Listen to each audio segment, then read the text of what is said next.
Assalamualaikum warahmatullahi wabarakatuh. Kembali lagi bersama kita di channel Pangeran Cahaya.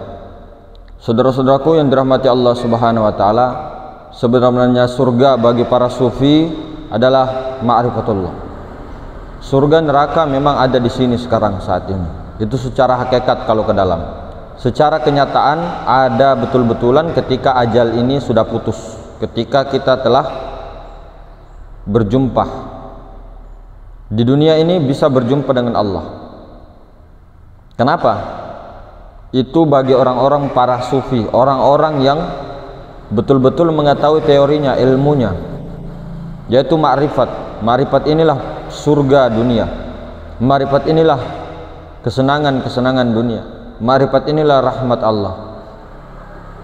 Karena sehingga para sufi ini meleburkan dirinya, keakuan dirinya, sehingga dia bisa melihat Allah Subhanahu wa taala, wujud kebesaran Allah, melihat wajah Allah, wajhullah, yaitu zat Allah Subhanahu wa taala. Zat Allah Subhanahu wa taala, wajah Allah, dikatakan wajah Allah itu zat Allah. Itulah surga. Maka surga inilah yang paling tertinggi adalah melihat wajah Allah. Wajah Allah di sini bukan berupa, bukan bersifat, tapi wajah Allah di sini zat yang tiada berupa, tiada berwarna, tiada berbentuk, tidak di atas, bawah, kanan, kiri, depan, belakang, tidak. Tapi zat yang maha meliputi segala sesuatu. Inilah yang dimaksud ayat fasamma wajhullah. Fa ainama tuwallu fasamma wajhullah. Dimanapun kamu hadapkan wajahmu, di situ ada wajah Allah. Wajah Allah itu zat Allah. Beda kalau wujud Allah. Wujud Allah itu adalah sifatnya, yaitu Nur Muhammad. Jadi memang Allah itu nyata adanya, bukan tidak ada, bukan hanya gaib terus, tapi nyata. Seperti mana sabda baginda Nabi Muhammad sallallahu alaihi wasallam, junjungan kita, beliau mengatakan, baginda Nabi Muhammad sallallahu alaihi wasallam bersabda, artinya jangan engkau katakan ilmu hikmah itu kepada bukan ahlinya, maka zolimlah engkau. Maka janganlah engkau cegah akan ahlinya, ya, maka engkau akan celaka, engkau akan zolim, engkau zolim. Jadi apa? Maksudnya apa? Jadi kalau dikatakan ilmu ma'rifat ini, ilmu ma'rifat itu tadi, ilmu ma'rifatullah itu kepada orang yang bukan ahlinya, maka zolim. Zolim di situ istilah kata tuh jahil kepada diri, jahil kepada Allah. Karena apa? Karena menyatakan ilmu yang bukan ahlinya. Jadi hendaklah kita itu, diri kita itu tadi, terlebih-lebih guru mursyid tadi, beliau lebih tahu, beliau lebih paham.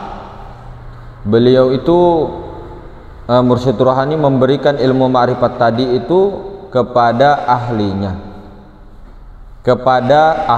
bukan kepada yang bukan ahlinya. Karena apa? Kalau disampaikan ilmu ma'rifatullah dengan terpaksa kepadanya, maka dia pasti akan menolak kebenaran yang mutlak. Kalau di sini dipakai belajar, maksudnya di sini ketika kita memaksakan kepada keluarga kita, memaksakan kepada orang-orang harus inilah yang ini, inilah ma'rifat yang benar-benar, sementara dia tidak mau, itu zolim namanya. Kalau dia tidak mau, jangan dulu berikan, jangan berikan, kecuali dia sendiri yang meminta, dia sendiri yang mau, dia sendiri yang mau belajar. Kalau kita memaksa-maksa mereka, jangan, diam saja. Itu karena apa? Ini mutiara, ini mutiara. Lah kok mas, kok di YouTube dibuka ilmu ma'rifat? Kalau saya tidak buka ini, apakah ada yang bisa menjamin ilmu ma'rifat tertutup di YouTube? Tidak kan? Malah semakin dilarang, semakin Allah Ta'ala tampakkan ilmu ma'rifat itu. Karena kenapa? Sudah masanya. Kenapa? Pada zaman dahulu banyak disembunyikan karena takut, bukan takut takut dibunuh dan sebagainya, tidak. Terjadi fitnah karena masih sedikitnya orang-orang yang mengambil daripada ilmu tauhid, mengambil ilmu ma'rifat. Kalau sekarang di mana-mana, di TikTok ma'rifat, di Facebook ilmu ma'rifat ada, di Instagram ilmu ma'rifat ada, di YouTube lebih-lebih ada. Jadi sekalipun saya tutup channel ini dan saya diam, siapa yang bisa menjamin terhapus semua? Justru siapa yang bisa menjamin tidak ada yang lagi yang membahas ilmu ma'rifat di YouTube? Kalau antum memandang kita sebagai makhluk, maksudnya dengan pandangan makhluk, dengan pandangan mata kasar, maka yang berbicara ini makhluk. Tapi kalau tembus basironya, orang-orang pasti paham siapa sih yang mau diprotes. Yang memprotes siapa, yang diprotes siapa. Kalau kita bicara ilmu ketuhanan loh ya, ilmu hakikat. Jadi bagi saudara-saudara para pecinta ilmu ketuhanan, para pecinta ilmu tasawuf, ya, bagaimana dapat menuntut ilmu pengetahuan tadi kepada ahlinya, bukan kepada di luar ahlinya. Tuntutlah, kata Rasulullah, kepada ahlinya, bukan kepada bukan ahlinya. Tuntutlah itu kepada ahlinya. Bagaimana caranya? Bagaimana caranya untuk mendapatkan itu? Sementara kita ini tidak tahu yang mana sih yang benar dan sebagainya. Yakini apa yang menurut kau benar. Kemudian ikuti orang-orang yang telah sukses. Siapa yang telah sukses? Apa keyakinanmu? Apa keyakinanmu? Kitabmu Al-Quran kah atau apakah? Kitab apakah? Nah, ikuti itu. Apa itu? Dijelaskan di situ. Yaitu orang-orang yang telah diberi nikmat, orang-orang yang lurus, ihdinas siratal mustaqim. Siapa yang lurus itu? Ialah para nabi, para rasul, para sahabat, para aulia, para syuhada, para siddiqin, al ulama warasatul anbiya. Karena Nabi telah jelaskan pada masa beliau ada, nanti wahai sahabatku, wahai sahabat-sahabatku, ketahuilah umatku nanti yang aku paling takutkan itu bukan Dajjal. Yang paling aku takutkan adalah umatku yang dipengaruhi oleh ulama-ulama su'u. Dengan ulama-ulama su'u seperti ini, ciri-cirinya ini, dia itu menghakimi saudara-saudaranya sendiri, sesama muslim. Dangkalnya ilmu pengetahuan yang dimiliki, baru belajar, begitu mudah menyalahkan orang lain. Seperti contoh, oh kamu kafir, kau kafir, dan lain-lain sebagainya. Itu kafir, itu sesat. Karena apa? Sedikit ilmu pengetahuan, saking sedikitnya. Karena apa? Dia ibadahnya aja yang bagus, yang sepertinya bagus, banyak, sholat sunnahnya banyak, seolah-olah ibadahnya itu hasil karya dirinya sendiri, dan tanpa ingin tahu siapa Tuhannya. Inilah orang-orang yang abid, ahli ibadah yang tidak tahu Tuhan, buta mata hatinya, sehingga dia apa? Menyalahkan orang lain, mensesatkan orang lain. Ilmu ma'rifat ini betul-betul hidayah daripada Allah Subhanahu wa ta'ala. Ma'rifat itu kehendak Allah, bukan kehendak kita, bukan kehendak manusia. Jadi hidayah itu memang datang daripada Allah. Cuma bukan berarti kita ini hongkang-hongkang kaki, tidak dicari dan sebagainya, tidak. Karena yang mencari itulah yang dicari. Karena kalau diibaratkan syariatnya laksana batang tubuh yang tidak dikasih makan, akhirnya mati. Dia makan tidak makan ya, mau tidak mau ya makan.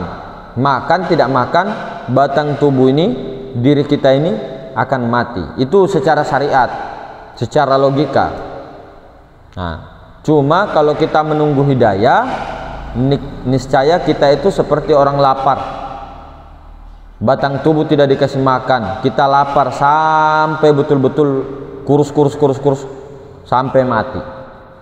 Jadi hidayah itu dicari gitu loh. Tapi dicarinya itu bukan kita merasa mencari, tapi yang dicari itu yang mencari, begitu loh. Jadi tetap ada ikhtiar yang Allah Ta'ala ciptakan, tapi ikhtiarnya ini ikhtiarnya Allah, bukan ikhtiar kita. Kita sadari bahwa kita diperjalankan, kita tidak bisa berjalan, kita tidak berkuasa, yang berkuasa Allah, yang memperjalankan Allah. Carilah guru mursyid rohani yang jelas, yang pasti, yang tahu ahlinya, yang beradab kepada baginda, yang beradab kepada seluruh manusia di muka bumi. Jadi dia tidak membenci satu manusia pun di muka bumi, satu manusia pun, siapapun. Jadi begitulah. Cari itu. Jadi betul-betul ilmu-ilmu ma'rifat ini beda daripada yang lain. Guru mursyid yang pegang ini, dia ketika itu, ketika dia mau meninggal, dia tidak akan simpan untuk dirinya, pasti dia sampaikan kepada muridnya, khalifahnya, wakilnya, dengan sebenar-benarnya. Mursyid-mursyid yang kaji diri itu, yang ma'rifat itu, pasti tidak ada setetes pun yang disembunyi, tidak ada, pasti diberikan kepada wakilnya, diberikan kepada khalifah mursyidnya untuk regenerasi terus. Jadi betul-betul siapa-siapa yang bersungguh-sungguh pasti akan berhasil, pasti itu, tidak mungkin tidak. Nah itu kalau pastinya itu ya pastinya Allah, bukan kita ya. Nah itu kan sudah dijelaskan Allah itu di dalam hadis, di dalam Al-Quran, walladzina jahadu fina lanahdiyannahum subulana. Bagi orang-orang yang bermujahadah, bersungguh-sungguh di jalanku, maka aku akan tunjukkan jalan-jalan hidayah kepadanya. Manjada wajada, barang siapa bersungguh-sungguh pasti akan berhasil. Ini Nabi, baginda Nabi SAW bersabda, daripada Allah kalamnya daripada Allah, kemudian bertajalli kepada baginda Nabi. Sama juga dengan tadi, wallazina jahadu fina lanahdiyannahum subulana. Dari banyak. Bukan berarti kita belajar ilmu ma'rifat, ilmu tauhid baru kita tidak ngapa-ngapain. Jangan jadi Jabariyah dong, jangan juga jadi Mu'tazilah dong, Ahlus Sunnah wal Jamaah dong. Jadi tengah-tengah gitu loh. Ikhtiar ada tapi bukan ikhtiar kita, tapi Allah Ta'ala tetap jadikan ikhtiar. Kemudian kita tidak pasrah begitu saja, jangan jadi Jabariyah, jadi di tengah-tengah. Umat yang selamat itu yang di tengah-tengah, insya Allah jalannya lurus, bukan jalan bengkok-bengkok, bukan. Jadi jangan pernah menuntut ilmu daripada selain itu. Jadi apa? Asal ilmu itu dua, Al-Quran, yang kedua hadis. Kemudian ada ijma' dan qiyas. Jangan pernah menuntut ilmu selain daripada itu. Kemudian timbul pertanyaan, apakah kitab-kitab ma'rifatullah karangan para sufi, para arif billah itu salah? Sementara itu beliau karangan daripada ulama sufi, orang-orang arif billah itu tadi, itu merupakan sebenarnya bagian daripada Al-Quran dan hadis, baik yang tersurat maupun tersirat. Karena apa? Al-Quran itu sudah jelas, yang tersurat itu 6.666 ayat ya kurang lebih ya, itu yang tersurat. Yang tersirat itu tidak terhingga, saudaraku. Jadi jangan definisikan ke Al-Quran hanya 6.666, itu yang tersurat. Yang tersiratnya tidak terhingga. Maka para wali Allah, kitab-kitab seperti Al-Hikam, kitab-kitab Datuk Sanggul, Babul Haq dan sebagainya, kitab apapun itu, kitab-kitab ininya ulama-ulama kita, Futuhat Asroriyah, kitab Sirul Asror, semuanya itu merujuk kepada Al-Quran dan hadis, bukan pendapat mereka sendiri. Ketahui bahwa arif billah itu menulis dengan kitab-kitabnya pasti berdasarkan Al-Quran dan hadis.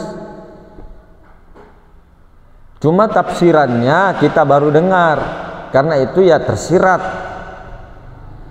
Yang tersuratnya pasti dilampirkan juga di kitabnya beliau. Tapi yang tersirat ini yang kita tidak tahu. Jelas yang tersurat tadi 6.666. Tapi yang tersirat itu tidak terbatas. Maka asal agama itu asasnya, asas yang paling pokok, itu sebenarnya betul-betul harus diketahui bahwa inilah pondasi, yaitu ma'rifat yang pertama, pondasi mengenal akan dirinya, mengenal asal dirinya. Ini pondasi sebenarnya, pondasi agama ini, pondasi sebelum beragama, berkeyakinan. Kenali dari mana asal diri kita, siapa sebenarnya kita ini. Nah, kembali kepada awal din ma'rifatullah, awal agama mengenal Allah. Jadi Nabi Muhammad SAW mengajarkan kepada umat 13 tahun baginda mengajarkan tauhid, awaluddin ma'rifatullah. Sebelum awal agama, sebelum beragama, mentauhidkan tauhidul zat, tauhidul sifat, tauhidul asma, tauhidul af'al. Tauhid kepada Allah selama 13 tahun. 13 tahun lamanya di Mekah sebelum umat muslim itu beragama, masuk beragama, bersyariat, terlebih dahulu tentang pemahaman ketuhanan. Tentunya perjuangan Nabi SAW ini sangat besar sekali, saudara. Dibanding apa kita sekarang, tidak menemukan halangan, rintangan apa-apa dalam beribadah. Mau taat kepada Allah, apalagi untuk mengenal Allah, tidak ada. Nabi penuh dengan perjuangan, mentauhidkan keesaan Allah Subhanahu wa taala, meninggikan kalimat Allah.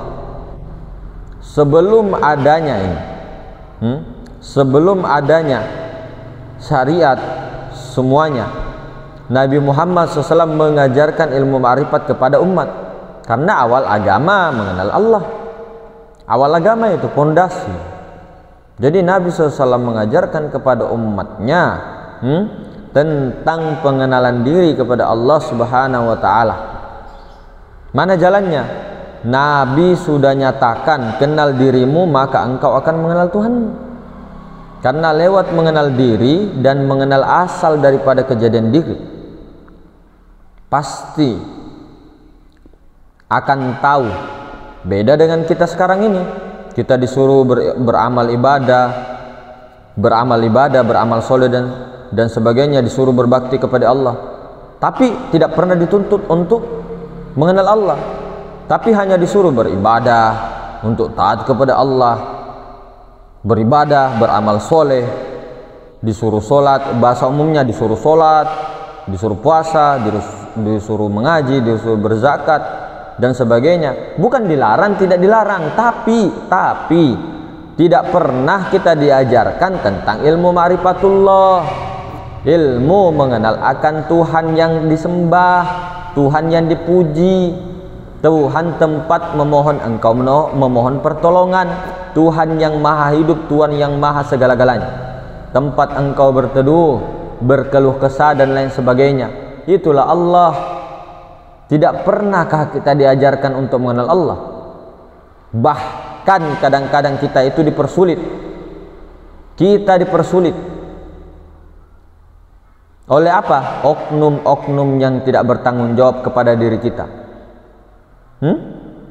Dipersulit diri kita ini ketika mau mengenal Allah atau belajar ilmu ketuhanan, selalu dipersulit ilmu marifat. Kadang-kadang dipersulit terus. Apa persulitnya? Kadang-kadang pertama dilarang, sesat, difitnah atau salah dan sebagainya. Kalau orang-orang yang sudah berjalan di itu dan sudah teguh, alhamdulillah. Tapi ini untuk yang baru belajar, diuji, semangat, jangan takut dengan cacian-cacian, tauhidkan. Tauhiduz zat, sifat, asma dan af'al. Jangan takut, saudara, maju terus. Itu memang betul-betul bagi para salik itu menjadi batu sandungan kadang-kadang. Kadang-kadang dirinya menyerah, diberat-beratkan atau dibeban-bebankan, entah itu sama istri, sama bapak, mama dan sebagainya. Itu semuanya itu pasti ada itu, tapi teruskan jalankan. Ketika terus itu jalan, maka anak, istri, bapak, ibu dan sebagainya pasti ikut.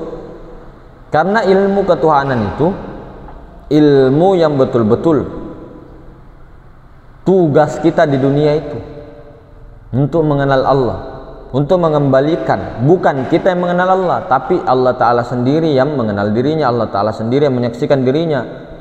Allah Ta'ala sendiri yang mencari dirinya, dan dia juga yang dicari. Nah, ini kita bisa bicara syariat. Jadi yang mana dinamakan Allah? Bagaimanakah wujud Allah? Yang mana zat Allah? Pernahkah kita tanya kepada diri kita?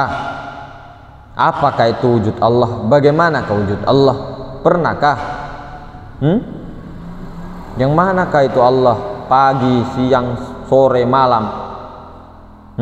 Pernah? Kadang-kadang seorang muslim itu tadi ya diajak untuk mengenal Allah, untuk mengenal ilmu ma'rifatullah. Katanya apa? Itu ilmu para nabi, rasul, para wali-wali. Kita ini orang awam tidak perlu belajar ilmu seperti itu, karena ilmu itu sangat tinggi. Karena itu ilmu para wali, ilmu para nabi. Kita ini orang awam tidak perlu belajar itu, tidak perlu belajar seperti itu. Tapi ya, ketika di rumah orang tadi, di rumah dirinya beribadah sekuat-kuatnya ibadah, laksana seorang wali. Dirinya di rumah mau menjadi wali Allah, beribadah dengan sekeras-kerasnya, dengan segigih-gigihnya.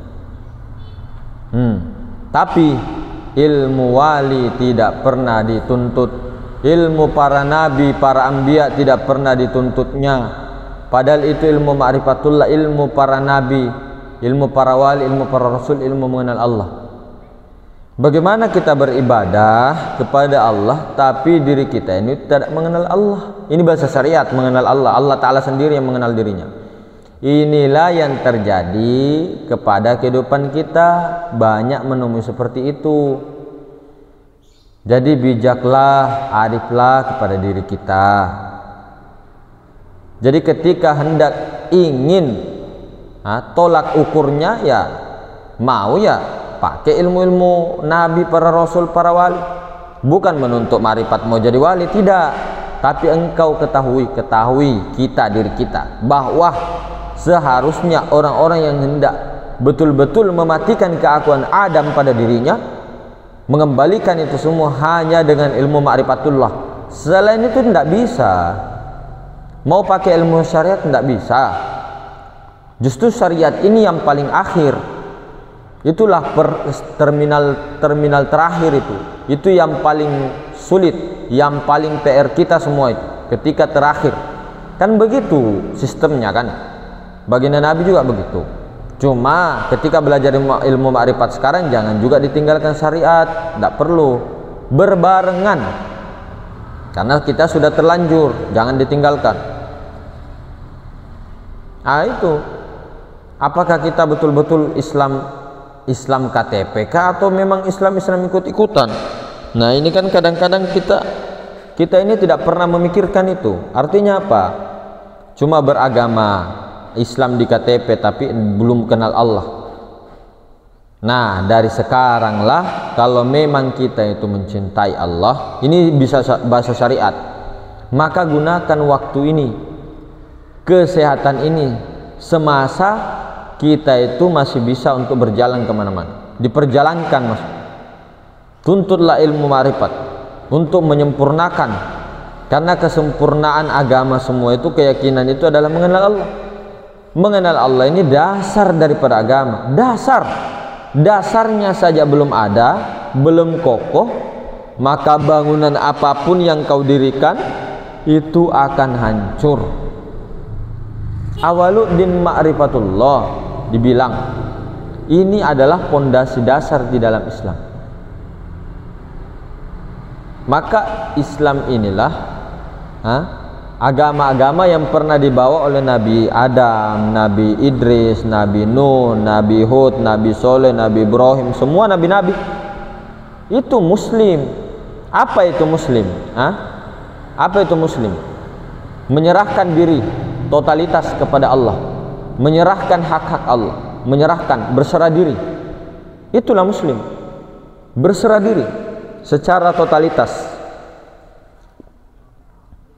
Bagaimana mau menyerahkan semua kalau tidak tahu teorinya, tidak tahu teori-teorinya, tidak mengenal Allah, tidak tahu ciri-cirinya Allah, maksudnya zatnya, sifatnya, asmanya, af'alnya yang mana gitu. Kemudian yang manakah disebut wujud Allah, yang mana zat Allah. Jadi ketika menemui itu bukan kita yang menemuinya, kelihatannya kita, prasangka kita, tapi sebenarnya bukan kita, tapi Allah Ta'ala jua.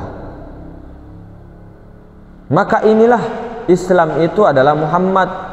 Makanya dua kalimat syahadat itulah asyhadu an la ilaha illallah, asyhadu anna Muhammad Rasulullah, ini dipakai oleh para nabi semuanya, 124.000 nabi. Maka sebelum betul-betul bersyariat, kenali. Sekali menyelam, sekali menyelam ke dasar lautan yang paling dalam, terus sampai ke dasar, sampai dapat mutiara. Sudah dapat mutiaranya dibawa, jangan terus-terusan di situ di laut, di dasar laut. Kita kan mau pulang, maksudnya mau naik kapal lagi, kemudian pergi ke daratan. Nah, begitu loh. Jadi bukan kita terus-terusan di dalam. Kalau sudah dapat mutiara ma'rifat itu, kita punya tugas. Makanya perhentian terakhir itu adalah syariatullah, syariat yang bermakrifat, bukan syariat yang hanya ikut-ikutan gerakan seperti patung, seperti robot. Robot kan bisa itu disuruh sholat, robot loh. Bisa itu di remote, itu bisa di orang pintar itu bisa. Robot bisa kok disuruh ngomong syahadat, dua kalimat syahadat itu robot itu. Nah, kita kan bukan robot. Bukan hanya di sini. Bukan hanya di sini. Bukan di sini, bukan di sini. Bukan cuma suara hati saja, betul-betul tertancap itu. Paham teorinya, yang mana zat Allah yang Maha Suci, yang mana sifatnya, tajallinya, wujudnya, yang mana asma Allah, yang mana af'al Allah. Ini pondasi, saudara. Bayangkan selama hidup kita mendirikan sholat, misal ada usia kita 35 tahun, ada 50 tahun, bahkan ada yang 70 sampai 80 tahun sampai sekarang. Tanyakan kepada diri kita, mana sholat kita. Tanyakan kepada diri kita, apakah kita menyembah materi? Apa yang disembah selama ini? Tembok? Jadi kalau belum menemukan apa yang kita sembah, kita hanya menyembah angan-angan, kita hanya berkhayal, belum bertuhan yang sebenarnya. Itu kata-kata makrifat. Kita ini tidak lagi bertuhan, bukan kitanya, tapi memang ruh itu tidak bertuhan. Karena ruh itu adalah Nur Muhammad. Nur Muhammad tidak ada Tuhannya. Karena kenapa? Nur Muhammad itu ya Tuhan itu sendiri, wujudnya gitu loh. Rahasianya Allah. Bukan kita. Kamu mau jadi ateis tidak bertuhan? Mau jadi ateis? Makanya orang-orang yang disebut dalam syariat orang-orang yang bertuhan itu adalah orang-orang yang sempurna kemakrifatannya, melebur, tidak ada lagi rasa-rasa bertuhan.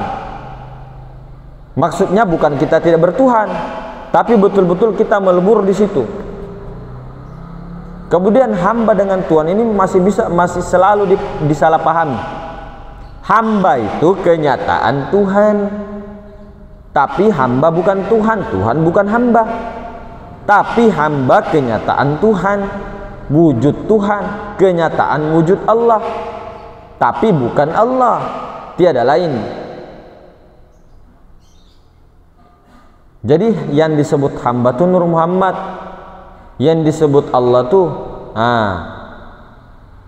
itulah disebut makomnya Tuhan. Tapi Tuhan di sini secara kaidah saja. Tapi kalau Tuhan yang sebenarnya Tuhan, yaitu Rabbul Izzati, itu yang tidak bisa. Apa syaratnya? Rabbul Izzati itu selain di atasnya Maha Ruang itu Rabbul Izzati, apa syaratnya? Diam. Karena di dalam surah Al-Insan ayat 1 disebutkan bahwa memang ada suatu masa di mana manusia itu insan itu belum bisa disebut apa-apa. Nah, maksudnya itu insan itu Nur Muhammad yang belum ada, belum bertajalli. Nur Muhammad yang sebelumnya, Nur Muhammad yang belum bertajalli, maksudnya itu Nur Muhammad yang belum menjadi Nur Muhammad gitu loh. Nur Muhammad ini kan tiada lain daripada zat Allah. Zat Allah tiada lain daripada Rabbul Izzati. Nah, itu loh. Nur Muhammad inilah ya Rabbul Izzati sebenarnya. Nur Muhammad inilah dalam secara hakikat ya Rabbul Izzati.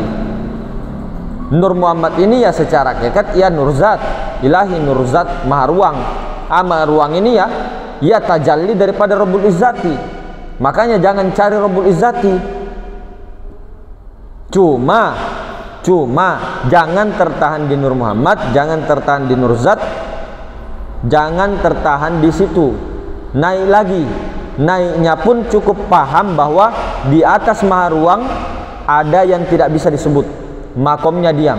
Disebut salah, dihayalkan salah, dirupa-rupakan salah. Pokoknya apapun yang tersebutkan tentang Rabbul Izzati salah.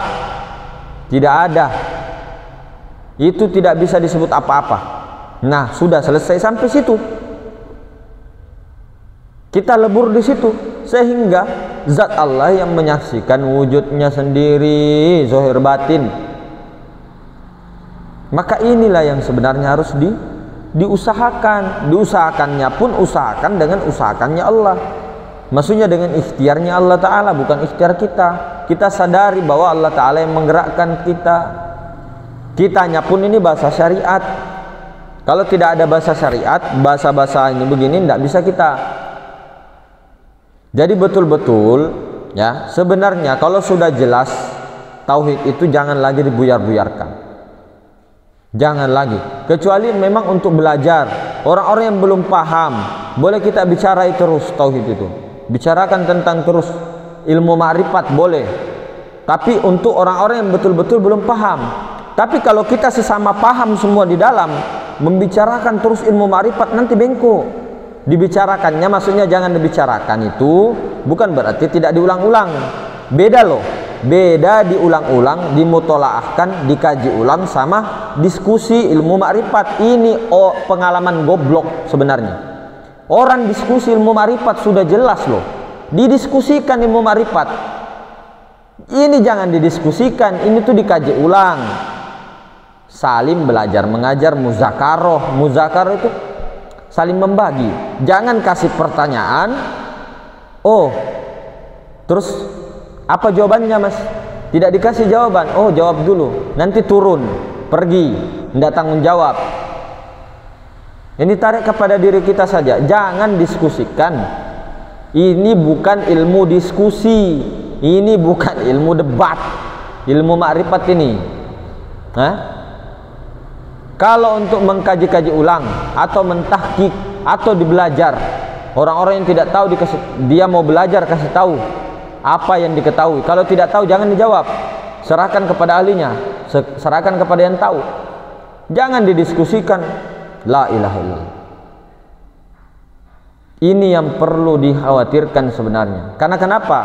Ketika didiskusikan hal-hal seperti ini sudah terang, sudah jelas. Begini ya, contoh. Ini presker, ya semua orang sudah melihat. Sama ini dengan zat. Nah, ini presker. Kita 5 orang di sini melihat, didiskusikan lagi. Itu presker bentuknya bulat apa kotak? Itu presker pediska atau rasanya itu seperti panas atau apa? Coba saja rasanya, lihat saja ini bagaimana bentuknya, kotak kah segitiga? Sudah jelas-jelas begini bentuknya, dibilang bundar kah presker ini? Sudah jelas-jelas ini warna biru, dibilang ini warna apa? Didiskusikan lagi. Warna apa ya itu? Subhanallah. Ini yang membuat rancu saudaraku sebenarnya. Inilah yang menyebabkan bolak-balik keyakinannya, pikirannya, sehingga berpindah-pindah keyakinan-keyakinannya, berpindah pikirannya goyang-goyang, sehingga bingung.